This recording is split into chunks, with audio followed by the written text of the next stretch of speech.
Good afternoon. This is Daniel here with Cop Watch TV. Just want to welcome everyone into our live show where we are going to break down the most interesting and important stories and issues in policing. So before we do anything, if you haven't already, please go ahead and make sure that you subscribe to the channel and then go ahead and share it with your friends and family, because as many people as we can get coming into our live shows, that's what we can prefer to really get as much conversation as we can. As I'm going through some of these cases, if you have a different opinion, and there's at least a couple of them that I know that people are going to have different opinions about, and that's okay, because one of the most important things is to have that dialogue, that discussion about important issues, because that's really the goal of all this. The goal of all this is to look at controversial police incidents, not just because we think that they're interesting, but have a conversation about how we can make things better. What do police officers have to do? What do citizens have to do? How can we make it so there's less violence between police officers and citizens? But we're going to do that by talking about some of the most interesting cases in policing. So I want to see where everybody's from today. Looks like we have Sergeant George. Good to see you. We have a couple people from New Mexico, and we're actually going to talk about a case from New Mexico today. We got Cynthia's in from Virginia. How is it going? And Sergeant George says, how spooky today is Friday the 13th. That's right. Thank you so much, Sergeant George. We got Fabio is from Brazil. And if you haven't already, again, my name is Daniel. You can go ahead and follow me just about everywhere over at Police Law News. So go ahead and follow me on just about any channel you want. I do daily content on just about every platform out there. All right, so the first case that we're going to talk about today, and this actually happened yesterday. I was researching it. As we were coming in this morning, because this happened yesterday. So essentially, this was a case that happened in Princeton, Minnesota. Now, Princeton, Minnesota is approximately 40 miles outside of Minneapolis. Now, I think that whenever we see an officer-involved shooting or a police case, and we see where it happened, a lot of times we have different reactions about the case, or, maybe we might be more interested in the case because of where it happened. Well, just for me personally, Minnesota is one of those places. I grew up in the Midwest. I live in the Southwest now, but I went to law school in the Twin Cities. So I spent a lot of time in the area of the Twin Cities. So I really got to like that part of the country, especially that state. I went to law school in St. Paul. I graduated in 2019, so it was before all of the George Floyd stuff and all the protests. I thought the Twin Cities was a great place. So when I saw that this happened in Minnesota, I was immediately interested in it. So here's the information that we know so far. So there were police officers that were a part of a task force. So a lot of the officers and prior law enforcement in the watching this video right now know exactly what that means. But for everyone else, a task force is typically officers from a bunch of different police departments. So you could have a couple county officers, state officers, local city police officers, and they pretty much all get together as part of a group, as part of one task force, usually going after something important in a county. Because if you think about it, if you have 4 or 5 smaller police departments that are in an area of Minnesota, or really of any state, every individual police department, they might not be able to do as much combating like violent crime or drug crime. But if you get, maybe 1 or 2 officers from every department, well, now you have 10, 12 police officers, all with a focused goal to do something across the entire county. Well, that's what this was. This was a task force from Shelburne County Drug Task Force. So essentially, this was a task force that, pretty much went after high-level felony, people who were involved in felony drug transactions or sales. So it was near Benton County, Minnesota. What happened was police officers yesterday morning went to do a search warrant on a 64-year-old individual. The AP did look up his history, and he did have multiple different prior arrests for drug possession and drug trafficking. So police officers were doing a search warrant over at this guy's house yesterday, and he wasn't cooperative. Now, that isn't all that uncommon, when doing a search warrant. However, what is uncommon is at some point during the interaction that he did come out and he started firing rounds at police officers. He fired rounds at police officers. He actually struck 5 police officers. So 5 police officers were wounded by gunfire from this guy. Thankfully, none of the police officers died. As it stands right now, and I checked just before we went on air, 2 of the police officers have already been released from the hospital, and 3 more are still receiving treatment. But it does look like all 5 police officers are going to survive. It is also said that the individual, he did come out at one point in in a bathrobe, and he put his hands up in the air. It was at that point that police officers did utilize, this was after the shooting occurred, that police officers did utilize a less lethal munitions. However, he then went back inside. Later on, he came out and more less lethal rounds were fired, and also a canine was utilized as well. And he was taken into custody. He did have some minor injuries as well. So the police officer shooting, I saw that there were 8 officers shot within the last 24 hours. Is what I was seeing trending on Twitter. However, this is 5 of those police officers. Thankfully, they are all going to survive. So we're just going to get right into that. That's the big news story of the day when it comes to police stuff. But however, the first case that I want to talk about, and last week when we did this show, I pretty much teased this case as the case to talk about. So again, some cases are really important, and they pretty much set precedent for officers all around the country. Well, this is one of those cases. The reason I say it's one of those cases because it is eerily similar to the Patrick Loyola case. Now, if I say the name Patrick Loyola, I think especially people who watch the show, you know exactly what this case is. This is a case that happened a couple years ago in 2021 over in Grand Rapids, Michigan. The police officer was Christopher Scher. The individual was Patrick Loyola. It was a traffic stop. Mr. Loyola ran from the traffic stop. Officer Scher gave chase. Officer Scher tried to go hands-on. Didn't work. Officer tried a taser. Didn't work. During the struggle, Patrick Loyola grabbed the taser from the police officer, had control of it. It was at that point that Officer Scher did fire at Patrick Loyola, shooting him in the back of the head, killing him.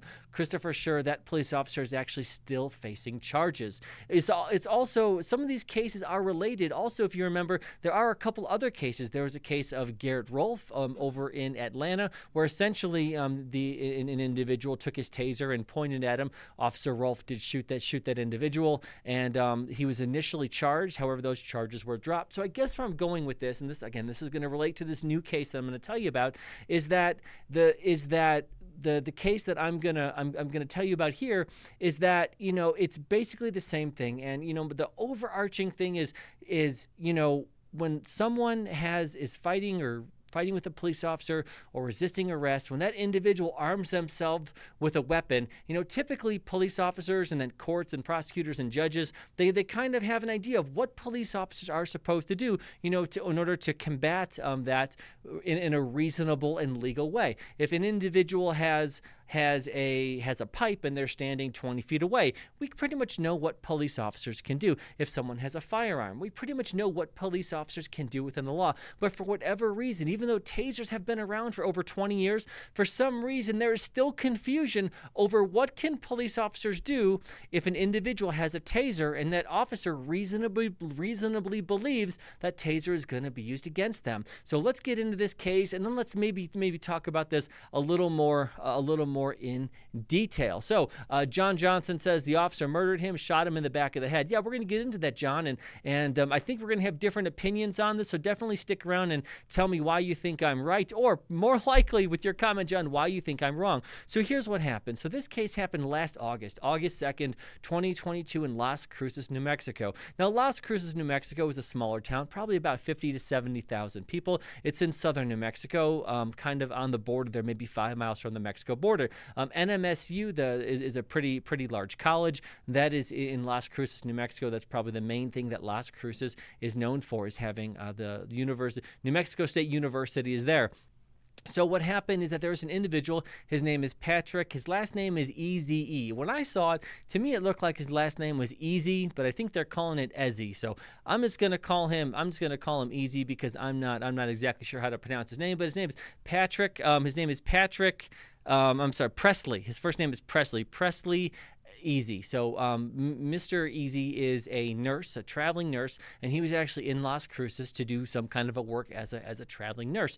Well, as he's in town for whatever reason, he decided that he was going to steal some beer from a gas station. Well, as happens, you know, at least some of the time, not all of the time, but some of the time, when you steal beer from a gas station, the gas station attendants and the people who work there, they notify police officers, and that's exactly what happened. And sometimes, if it's not real busy, police officers might actually get there, you know, before the individual has left the scene. That's what happened. So police officers got on scene after receiving a call from the gas station workers that, Mr. Easy had just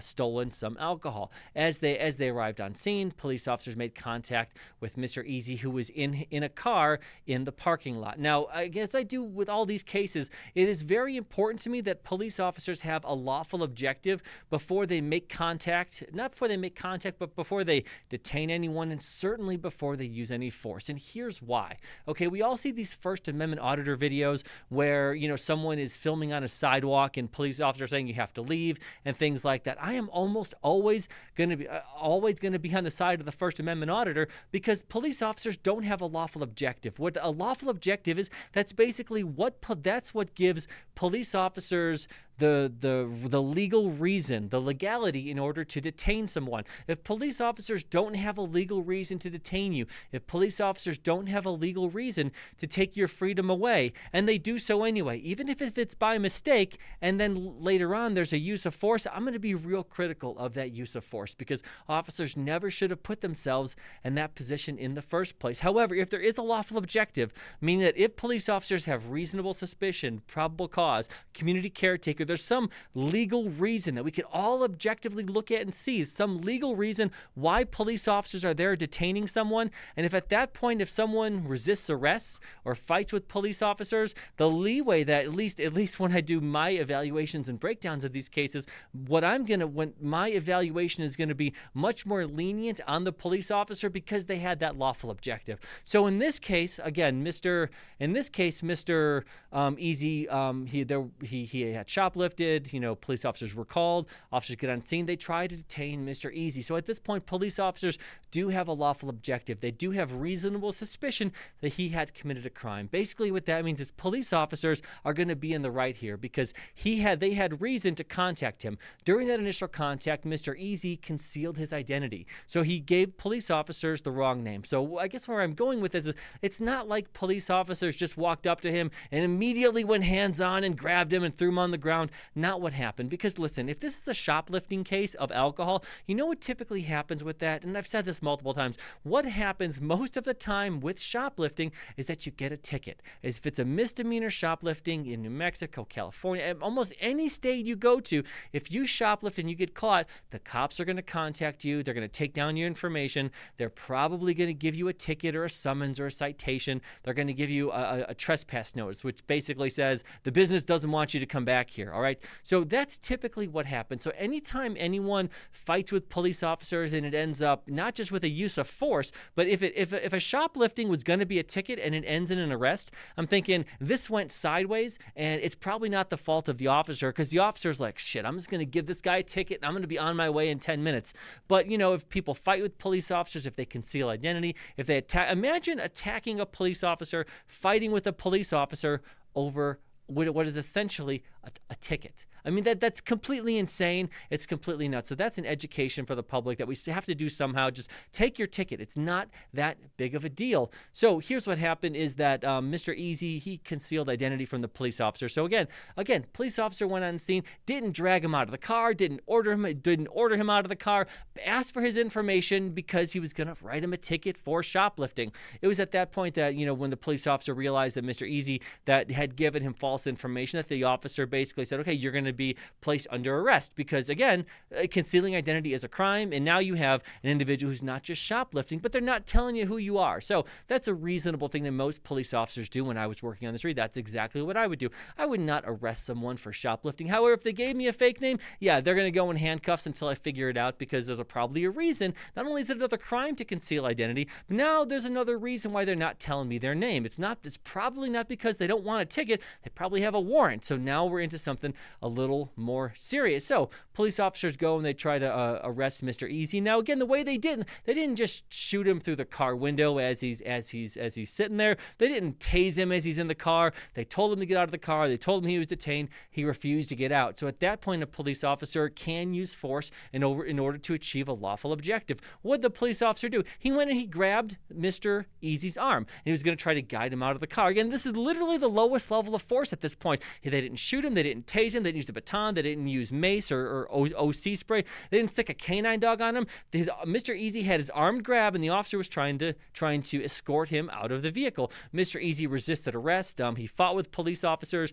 There were 2 officers on scene. Eventually, Mr. Easy and the 2 police officers ended up on the ground. What that looked like is that Mr. Easy was essentially on top of one of the police officers, and the other officer was behind him trying to get his hands behind his back. During this, a police officer did pull out a taser and tried to use a taser. That didn't work on Mr. Easy. During the struggle, while Mr. Easy was fighting with police officers, the taser fell on the ground, and what Mr. Easy did is he picked up the taser. He picked up the taser and was holding the taser. It was at that point, and you all know where this is going because I gave it away already. As Mr. Easy was holding the taser, one police officer fired 1 shot at the back of Mr. Easy's head. It was a fatal injury, and he died. He died almost immediately right there. This happened last August, so now we're over a year since this occurred. Last week, Raul Torres, the Attorney General of the state of New Mexico, so not the local prosecutor, okay, not the local prosecutor's office, but the Attorney General of the state of New Mexico has decided to charge the police officer who did the shooting with voluntary manslaughter. Now, I know that we talk about this stuff, but manslaughter is different from murder. Okay, so the not charging with murder, so that's going to be the thing. So essentially, what voluntary manslaughter is in layman's terms is that if you have the intent to kill someone, you're going to be charged with murder. If you don't have intent to kill, but you have intent to injure, that's going to be manslaughter. So essentially, what the DA is alleging is that not only so essentially what he was doing is he basically said that the voluntary manslaughter is that it was an intentional act by the police officers to harm Mr. Easy. Well, yes, I mean of course, if a police officer uses a firearm and shoots that firearm at the back of someone's head, yes, there is an intent to injure. However, because there's no other outcome for that, so we have to look, was that justified or not? So let's look at some of the reasons for some of the reasons against. So, I've said this multiple times, is that it's my opinion that if you have a taser, that a police officer having a taser used against them or any threat of that is a deadly threat. And police officers should see that as a deadly threat. Now, I know what people are going to say. So I know I've done this a couple times, but let me just do this real quick. Here's what people are going to say. So when police officers use a taser, it's not deadly force, but when you try to use one on a cop, it is deadly force. Yes, that's exactly it, and it's a real easy explanation. The reason is because it's not the actual shock. It's not the voltage. It's not the 5 seconds that you're incapacitated that is going to kill you. When police officers are in the academy, most of them get tased as part of training. So if the taser itself, when I was in the police academy, they tased us 2 different times during taser training day, okay? If that was going to kill police officers, or if just the action of the taser was going to kill you, well then of course they wouldn't do it to police officers in the academy, okay? So that's not what it is. The reason why it's deadly force, or why police officers should see it as deadly force, is because if you have someone, think about it this way, you have someone who's fighting with a police officer, then they take one of the police officer's weapons, and now they're using that weapon against a police officer. So if used, and if it actually works, and police officers have to think, well, you're taking this weapon because you're trying to use it against me. Why else would you take a police officer's weapon? So if a taser is utilized against a police officer, that means that police officer is incapacitated for 5 seconds. The 5-second jolt isn't going to kill anybody, but what can kill them is being incapacitated for 5 seconds. Now, the person who just tased the police officer, they can take the officer's gun and shoot the officer. They can take a rock and smash in the officer's head. Do you see where I'm going with this? So if the likely outcome or a possible outcome is death, it's reasonable that police officers are going to see you trying to use a taser against them as a deadly threat. And if you take taser training, they tell you this in taser training. This is the training that police officers get. And here is where my biggest heartache is with this. Taser training that comes from mandated state use of force training. So the state mandates police officers to go through use of force training. In that use of force training, they tell police officers, if someone tries to use a taser against you, that's deadly force. Okay, cool. Police officers get it. They go out in the world. Maybe they work for 5 years, 10 years, 20 years. They get into a situation where someone grabs a taser and it looks like that person is going to use the taser against them. And then police officers go ahead and follow that training.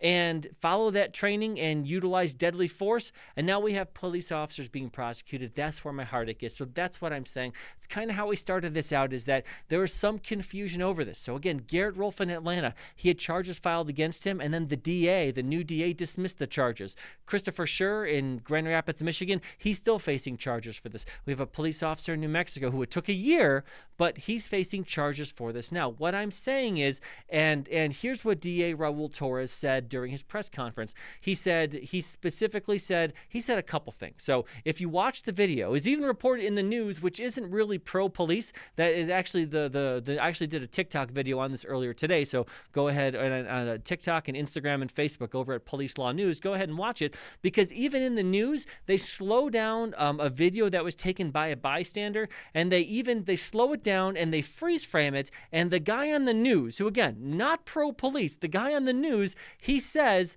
that Mr. Easy has a taser. He's holding it. So again, it's objective evidence that Mr. Easy is actually holding the taser. In the press conference, Raul Torres, the DA who filed the charges, he said, and I quote, "Mr. Easy made contact with the taser." I don't understand that. What do you mean made contact with? I just made contact with the top of my computer. That's not making contact. So to me, it just seems really strange that DA Torres, or that the AG Torres would say that. He didn't say what he should have said. I mean, he's going to file charges, fine. But why would you say in the media, this is something that Ben Crump would say. This is like Ben Crump level of dishonesty, saying that Mr. Easy made contact with the taser. He didn't make contact with the taser. He grabbed the taser. He was holding the taser. But again, a lot of people watch the AG give a press conference, and it's important. People should watch the AG when they give a press conference, and they should take what he says, any attorney general, seriously. But he said that Mr. Easy made contact with the taser. That is a minimization that is to extreme levels. The charges were filed, voluntary manslaughter. I'm really curious to see what other people think about this. So Cajun Randy says, let the cop tell it to the judge. Okay, just like they say. I'm not sure this police officer ever said, tell it to the judge. I'm not sure. If you have evidence of that, please go ahead and let me know. I'm curious to see what other comments people might have said. DA Torres was AG Torres was the DA in Bernalillo County prior to being the Attorney General of the state of New Mexico. Let's see what people might be saying about this. All right, I don't know if we have anything else there on this case, but yeah, so that's just what I want to say, is that it's if you don't, it's just once and for all, police, use of force trainers, judges, attorneys, citizens, I just think we all need to get on the same page. So should a police officer view a taser as a deadly weapon if an offender tries to use it against them? Because again, this case, the Patrick Loyola case, this is what it boils down to. And the training that police officers receive from the state is that they should see it as a deadly threat. So I guess I'm asking, if you don't want police officers to see this as a deadly threat, I can walk down that path. But what tool have you given police officers to utilize in order to minimize that? So let's think about it. What tool do police officers carry on their belt in order to minimize that?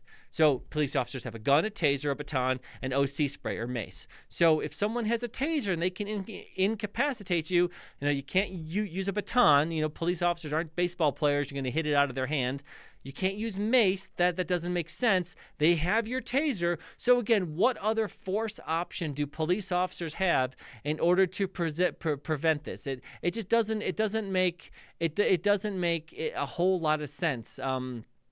Police officers aren't like 80s superheroes where they could kick the taser out of someone's hand. That doesn't make any sense. So John Johnson says, so what you're saying is that the officer, due to training, went straight to deadly force after Easy grabbed the taser. Yeah, John, that's what I'm saying, is that the individual grabbed the taser, he grabbed control of the taser, and the police officer went to deadly force. So I explained why that's deadly force. If you don't think that's deadly force, if you think the police officer should do something else when someone has control of their taser. Again, I'm open-minded. I want to hear it. I'm giving you my reasons why I think that it is deadly force. Again, and that's because if that taser is used against a police officer, the officer is incapacitated, can't do anything, defenseless for 5 seconds, and now the person who tased them can steal their gun, can take a rock, can smash in their head. Again, like if you're a police officer, would you allow this to happen to you? Well, of course not. And the thing is, any training, any use of force training that police officers get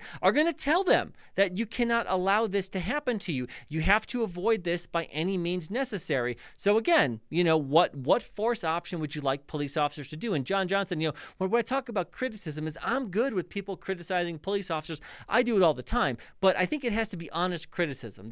What I mean by honest criticism is saying all police officers are racist, there's systematic racism, all police officers are bad. Like, again, that's not serious. That really isn't honest. That really isn't honest criticism. Saying, hey, this is what the police officer did. I think they should have done this. And when you say they should have done this, point to training, policy, or law to tell me what you want the police officer to do. Expecting police officers to just have unrealistic expectations, that really isn't honest either. So what would you like a police officer to do in that situation? And that's what I'm asking. If the state is going to train police officers, give them a taser and tell them, hey, if someone tries to use this against you, that this is a deadly force situation, then police officers do that. They follow the training, and then that same state that trained them is the state that's prosecuting them. Again, that doesn't make sense. So police officers are really good at following rules. I didn't say perfect at following rules. I know people, that's what the comments are going to be. You said police officers always follow rules. No one always follows rules. I said, in general, police officers are really good at following rules and training. Meaning, if you train police officers to do something, most of the time, they're going to do it. Police officers are really good about that because things are changing all the time, and police officers have to be good at adapting to all that kind of stuff. So, again, what do you want police officers to do in this situation? It's happened multiple times across the country. I want it to stop. John Johnson, I know you didn't mention racism. I just said in general. So John Johnson says if that officer is alone, I would agree, but 2 officers are present. So so John, I don't know what that means. So what are you saying, John? That because there's 2 officers on scene, that just so you know. Okay, so John, really quick now. So the way that tasers work now, John, and I don't know if you were a police officer, have any experience. The way it works now, there's actually 2 cartridges inside the taser. So if someone has a taser, here's what used to happen with the taser, all right? If you had a taser and you fired it one time, what would happen is that if you wanted to fire it again, so send out a different set of probes, you would have to take the taser, you'd have to eject out, and you'd have to put a new cartridge in, right? So that takes a little bit of time, and I can walk down that path with you. However, the new tasers, the Taser 10s, the way that the new tasers work is that you can fire a taser and there's a second cartridge already in there. So you could fire a taser at this cop and then you could fire another cartridge at another cop. So the fact that there's 2 police officers on scene, again, that doesn't make a whole lot of sense. Crap Mo wants a shout out to Jeremy DeWitt. Jeremy DeWitt always gets a shout out on this show. So John Johnson says he couldn't take control of Easy and the taser from atop of Easy. No, I don't think so, because if you watch the video, John, it was on top of and like behind Easy. Well, Easy had his arm out, Mr. Easy had his arm outstretched like this. Like, yeah, I mean, there's no way to do it at that point. And again, here's the thing about this case, and like all of the cases, we can sit here, and we are sitting here, basically in the comfort of a nice studio, the comfort of your own home, and we're saying what cops on the street filing a big violent maniac who's fighting with you, what they should do. It's a luxury, it's a privilege to be able to say it kind of from the sidelines. And yeah, in this, yeah, definitely from the sidelines. So it's one of those things. Let's see. Steve says, hey Steve, I know Ben Crump is full of nonsense, but he makes things happen. It's a sad day in America when you have to hire an attorney to protect yourself from people that are supposedly here to protect you. So if you think that's what Ben Crump is doing, I would say that you're not being real honest. Ben Crump is here to make money. He lies and he makes money. So he lies and he's here to make money. And that's what he does on this. He's not here to protect anyone. If Ben Crump really wanted to protect people, wanted to protect Black lives, what he would say is, I mean, he's not like Jackie Childs from Seinfeld who gets shit done. He's here to make money. Okay, that's what he's trying to do. He's trying to sue cities and municipalities. Ben Crump does a really good job doing that. He is really good. He's really effective. He has a really good network of people who work for him to get him population. Sergeant George says a taser in a bad guy's hands is big trouble for law enforcement. Yeah, it actually is. John Johnson, I own a taser. Okay, let's see. Cajun Randy, you're ridiculous today, Randy. So that's the. All right, so one more question here from Steve. Do you think police in the States would go to a place like Mexico and treat people like they do in the States? I don't know how relevant that is to Mexico. I don't think anyone wants Mexico law enforcement here because you can just bribe them. I don't think anybody wants Mexico law enforcement. Anyway, so that's the case that's happening here in Las. One more question. Has anyone ever died from a tase? Oh, crap, Mo Stank. That's a really good question. So you know what? It actually does happen sometimes, but it's really, really rare. Crap Mo. Here's what I mean by that is if you have someone who has a lot of medical problems. So you have someone who has hypertension, diabetes, they're high out of their mind on coke. So you have people who have medical problems. If you introduce a taser into that situation, yeah, it's possible that could be one of the factors that kills them. That actually does happen from time to time, but it's very, very rare. One of the reasons why I like the taser because I want situations to be resolved without police officers having to utilize deadly force. So a taser is a great weapon system for that in my opinion. Okay, so we're going to go ahead and talk about a couple other things here really quickly. So in LA County, they just instituted a controversial policy where there is no bail in Los Angeles County unless it's for a serious crime. So let's talk about that. So what does no bail mean? So what that means, if you're charged with a crime, it used to be like based on the seriousness of the crime. Okay, you're here for felony domestic violence. You're here for misdemeanor shoplifting. Based on the seriousness of your crime, they would issue you a bail. So, if you do a shoplifting, maybe your bail will be $50. And essentially what that means is, hey, instead of staying here until your trial, instead of staying in jail for 4 months until your trial, go ahead, go about your day. You have to pay us $50. Now, if you violate in between that time, the court has some control over you because, again, they can just keep you in jail till your trial. So most of the time, bail is a good idea, right? Because people who are charged with misdemeanors, shoplifting, drunk driving, you don't want those people to have to sit in jail for 4 or 5 months, but the court does need to have some kind of control over them. Bail is one of the ways that you do that. So, you pay your bail and you get out. That's a thing that's happened all the time. But what the left and kind of some anti-police activists, what they don't like bail. They say that bail is racist, that it disproportionately affects people who are poor. And you know what? I hear that. So I think that when people say that that poverty shouldn't be criminalized, that you shouldn't stay in jail or be criminalized, that just because you're poor, that shouldn't be a de facto criminal offense. And I get it. I'm compassionate to that. I think that's actually kind of a compelling argument because the vast majority of people don't want to see the status of someone being poor, the reason that someone is in jail. However, there's a lot of people who oppose zero bail because this could lead to an even bigger, swinging revolving door of criminals who are arrested, released, and there's really no penalty. They get arrested, they go to jail, and they're just let right out. They go back into the same thing, and the same person is arrested 30 or 40 times over a year. I mean, that is pretty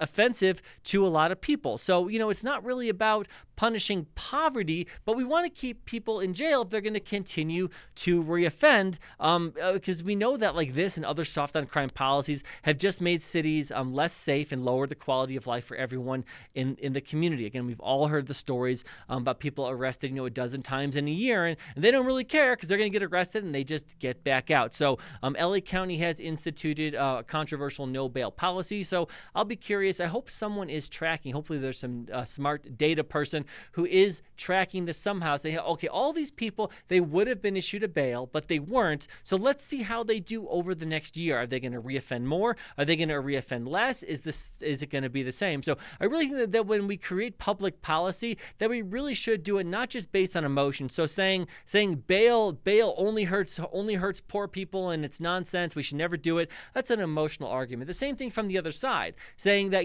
everybody has to have bail and we should barely let that. I mean that's an emotional argument. I'm really curious about facts and data. So let's track these people for the next year. Let's see how it goes. And I wish everyone could come to an agreement. I wish politicians would say, hey, we're going to track this for the next year. If the recidivism rate, so if the rate of these people being arrested while they're on bail goes up, or if arrests or crimes go up, with a nexus to this, then we're going to go ahead and get rid of it. Now, let's say it works. I'm good if it works. What I want is for crime to be lowered. I care very little about how much bail people pay, and I care far more about how much crime is being committed, how many new victims are out there when it comes to violent and property crime. So that's my thing there. Let's see. Any questions on that? Cajun Randy says a blanket no bail is unconstitutional. Yeah, Cajun, they're still doing it for felony crime. So if you're charged with, homicide, criminal sexual assault, aggravated robbery with a deadly weapon or something, you're still going to get bail for those. This is mostly for misdemeanor cases, domestic violence, drunk driving, shoplifting, stuff like that. So like I said, I care very little about. So what I want is the goal. The less crime is the goal. The tools we use to get there, I think we should have a conversation about those tools. Bail is in that category. So we'll see how this goes. My guess is crime is going to go up and that these people are just going to offend more. I don't think it's going to work. It doesn't make a whole lot of sense. One more comment here. John Johnson, in 2017 in Glendale, Arizona, an officer tased a man 12 times. He was under control by 3 cops. And let's see. He was under control by 3 cops. The officer dry tased him, pulled his shorts down, exposing his scrotum. Yeah, so so John Johnson, so again, if that's the case that you're going to cite to of, I don't know what you're citing to, but so that case, so let's do this a couple different ways. So it's 2023. If your best example of anything is 6 years old, then that means police officers have been doing pretty good. We have 250 million police contacts every single year. 6 years ago, I'm not good at math. I went to law school. I don't have a math degree. But to me, that seems like about 1.5 billion contacts. So, 0.00000000009% of the time is what we're talking about with this case. All right. So again, there's been 1.5 billion citizen police contacts since the case that you mentioned. And if what you mentioned that happened in Glendale, Colorado, or Glendale, Arizona, my guess is if you and I both look at this case, if we have a drink and we both look at this case, we're both going to say, yeah, that's fucked up. The police officers shouldn't have done that, and they should probably be fired or face some kind of a charge. So we're probably going to agree because police officers do messed up. That sounds like one of the cases where they do. Let me just say something else about that someone being tased 12 different times. So 12 different times. So typically most police departments, you have to justify every time you use the taser per use of force policy. I happen to think that's a really good policy. Anytime you pull the trigger on the taser and someone gets another 5-second jolt, you have to say exactly why you did it. You have to justify it. It has to be the third time you tase someone has to be just as lawful and reasonable as the first time that you tase someone. You can't just do it because you've done it. Well, I've done it twice and may as well do it 2 more times. Not how it works. Police officers have to, and they should have to, justify every single application of force. So I mean, most police departments, you're not supposed to, per policy, tase someone more than 3 times. So the one last thing I'm going to say about it, if you tase someone 11 times and it hasn't worked, how about this? Try something else, guys. So to me, that seems like the officer's totally messed up. And John, my guess is I would agree with you on that. It was not exposed until it was investigated by the local news. Yeah, I'll have to look into that, John. I don't know. So here's what should happen, John. The individual who was tased, well, again, it should all be on body camera. It should be in use of force reports. The individual who was tased should contact his friends or family and say, hey, this is what happened. They should go ahead and hire an attorney and investigate it. That's how this should happen. So yeah. And again, John, if Glendale police covered up the facts, that's wrong. I'm going to agree with you that's wrong, and I'm going to say that's bad leadership from the police department. Those people shouldn't be in charge of a police department anymore. So we're probably going to agree on that, John. All right, so the last case that I'm gonna talk about, and this is a really strange one. This happened in Connecticut. So a 51-year-old woman named Susan LaPrice over in Bristol, Connecticut. She doesn't have any criminal history. Okay, this lady Susan doesn't have any criminal history. Apparently, she volunteers at a church. Well, she went out drinking one night, and a lot of times, people like Susan, when they go out drinking, they might do a little sometimes strange things. They don't do this. She went into the Bristol, Connecticut Police Department at 11 o'clock at night, walked into the police station, and started firing at the bulletproof glass. Luckily, and listen, I know that volunteering at a church is stressful, and but it doesn't make any sense that she would do this. So what happened is she went in, she started firing rounds at the bulletproof glass. Police officer in the substation, they fired back at the bulletproof glass. Good thing is neither side it worked, because the bulletproof shatterproof glass actually worked, and no rounds went through. Bristol, Connecticut, Susan LaPrice. At some point she dropped the gun. Police officers had a plan in place, which is good. This shows good police work. So what bad police work would be is that as soon as she dropped the gun, officers rounded the corner, went out there and started firing at it. That's not what they did. She dropped the gun. Police officers used that opportunity to run out there, and they utilized a taser, and they got her into custody without having to sustain any gunshots or any serious injuries. That is the preference. Even if someone shoots at police officers, if they stop shooting at police officers, they don't have the gun anymore, and there's a way to take these people into custody without using deadly force. That's what police officers should do. That's how I want police officers to handle situations, if possible. That being said, kind of like in the Presley Easy case, there just isn't a whole lot police officers can do in a situation like that. Yeah, crap mistakes. She snapped out of nowhere. Yeah, Susan LaPrice, Bristol, Connecticut. The surveillance video is available. It's wild to watch. All right, that's gonna be our show today. So I want to thank everybody for coming in here. Please go ahead and follow us over at Cop Watch TV if you haven't already. Also, again, I'm Daniel. Follow me, Police Law News, just about everywhere. And I hope that everyone has a great and safe weekend. We will see you next week.